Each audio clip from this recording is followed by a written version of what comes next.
வந்து குவியும், பணங்கள் வந்து குவியும். கர்த்தராலே ஆகாதது என்று ஒன்றும் இல்லை. நம்முடைய தேவன் ஐஸ்வர்ய சம்பூரணர். நம்முடைய தேவன் ஐஸ்வர்யமாக்குகிற கர்த்தர். ஆபிரகாமை ஐஸ்வர்யமாக்குற கர்த்தர். உங்க கையை ஆசீர்வதித்து வெறுமையா இருக்கிற கையை நிரப்பி அந்த ஒன்றும் இல்லாத கையை கர்த்தர் ஆசீர்வதித்து பெருக பண்ணி பலுக பண்ணி உங்க கையை நீங்க ஆசைப்பட்டதை உங்க கை வாங்குறதற்கு ஆண்டவர் உதவி செய்கிறவர். ஹல்லேலூயா.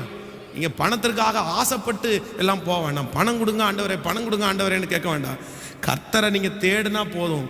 அதான் முதலாவது தேவனுடைய ராஜ்யத்தையும் அவருடைய நீதியையும் தேடுங்கள், அப்பொழுது இவைகளெல்லாம் உங்களுக்கு கூட கொடுக்கப்படும். வர வேண்டியதெல்லாம் கர்த்தரை மட்டும் நம்ம கிளியரா தேடிட்டோம் அப்படின்னா நம்ம ஆசீர்வாதத்துக்காக யார்கிட்டையும் போய் நிற்க வேண்டியதில்லை, நம்மளே ஆசீர்வதிக்கப்பட்டு விடுவோம்.